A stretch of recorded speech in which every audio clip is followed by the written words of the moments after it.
For this video, I'm going to take a look at the annual ScaryTrain Halloween event held at the Kirby Family Farm in Williston, Florida.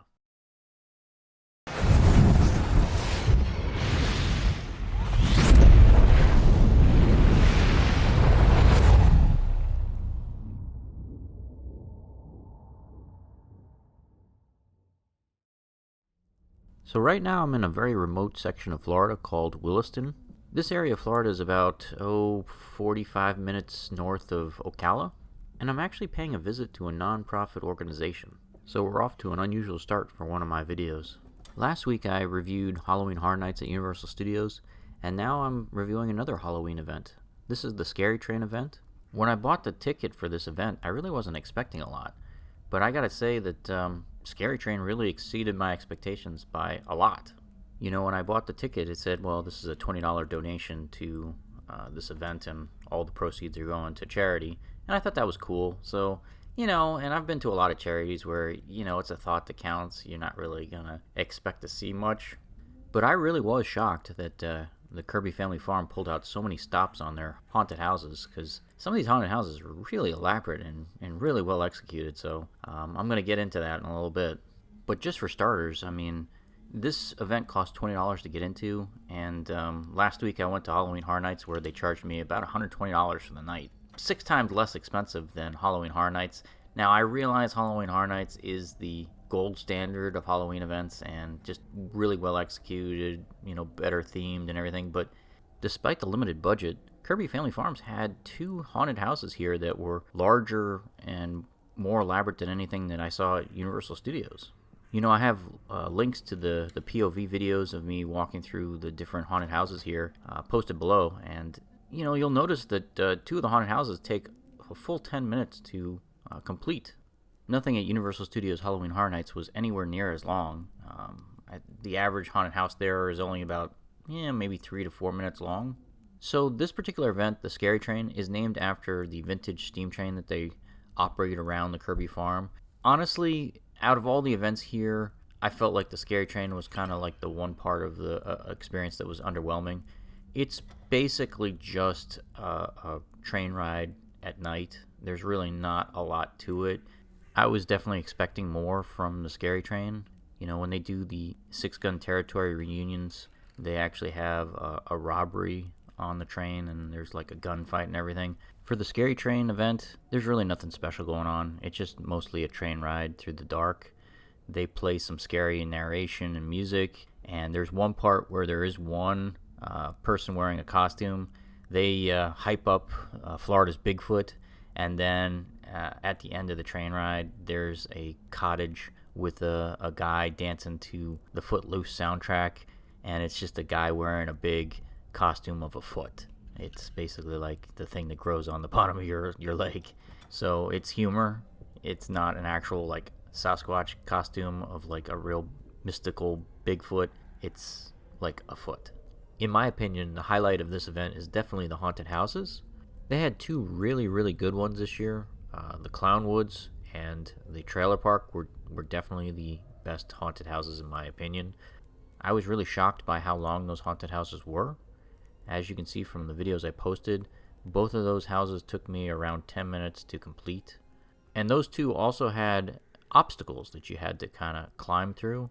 The Trailer Park one had this rope ladder that you had to kind of climb through, and the Clown Woods had this hearse where you had to crawl through to get to the ending of the haunted house. I also kind of liked the Alien Escape haunted house as well. That one was shorter, although I skipped the ending. For that particular haunted house, everybody was getting on a Gravitron flat ride, so there's a little amusement ride, and you basically would escape in that flying saucer. If I had been filming with my GoPro, I would have been game and gotten on the Gravitron to have the full experience. But because I was filming with my $2,000 full-frame camera, I wasn't going to risk it, and I'm sure they didn't want me to take a loose article like that on the ride anyways. There was another haunted house called Danowski's Dungeon. That was pretty lame. That was I didn't even bother posting the video of that one because it was just in like a storage garage. It was a very small haunted house, and they just had a couple like inflatable animatronic kind of things, spiders, and witches and that kind of stuff. It was very short. I mean, you could walk through it in like 45 seconds, and that was the one that I felt like was just an afterthought. They just kind of added it in at the last minute to brag about the extra haunts this year. They had this kind of funny setup called the Hearse Hunt, and that was basically set up like a corn maze, only they used a bunch of hearses to basically trap people. I mean, it was a maze. It was kind of hard to find the ending, and they also had some actors in there deliberately scaring you and chasing people, and you can see that I filmed some of that, and that was fun. I mean, I liked the fact that they set up kind of like a corn maze with hearses. I thought that was clever. The last haunted house that they had was called Possum Hollar. That was kind of underwhelming. I thought it was just average. I mean, I liked the duration and length of it, but I don't think they had enough scare actors working on that one. There really were only about 3-4 actors in the entire experience, and it was a really long one. So you were walking and walking and walking, and then you would see somebody, and then you would walk for another like 2 or 3 minutes, and then you'd see somebody else. So it was pretty random. I did like the fact that it was set in the old west town that they have here built at Kirby Farm. They had recreated some of the old buildings from the defunct Six Gun Territory theme park that used to be located in Ocala. The ending of that haunted house was kind of crazy because you go into this maze and it's absolutely pitch black. You can't see anything, and I'm not exaggerating. The only way you can actually get out through that maze is you actually have to use your hands to basically feel where the walls are and aren't, and that's really the only way you can navigate because they really had it super dark. And then the very last room you get to in that dark maze is there's this giant spider that's like kind of hissing at you.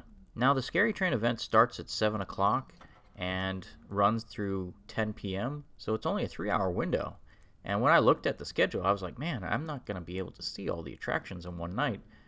There's so many haunted houses here, but it turns out the wait times are really bad at 7 o'clock, and then about by 8:30 the place completely clears out, and every haunted house is basically a walk-on. They do sell a fast pass where you can walk into the front of the line, and that's an additional $10 donation, but it really isn't necessary. Like I said, I saw every single attraction they had here and still had like 45 minutes before closing time. So I can't imagine, like, if you had the fast pass and walked to the front of every line, you'd probably finish this entire event in an hour, maybe an hour and a half. So what's my bottom line for the ScaryTrain? Well, honestly, this was a hell of a lot of fun. A lot more fun than I expected. Obviously, this isn't on the same level as Universal Studios or Six Flags or SeaWorld, Busch Gardens, anything like that. But I'd still highly recommend it. For $20, it's kind of hard to beat. You know, the crowd was lively. There was live music. There was a musician performing, throughout the night right in front of the train station. They had a bunch of food trucks here. There was a couple restaurants, and, they were all selling amazing smelling, amazing tasting food. They had quite a few vendors selling, different trinkets and collectibles too. So it's just a great little Halloween festival. Thanks for watching this episode of The Adventure Schmuck. If you enjoyed this video, don't forget to like and subscribe.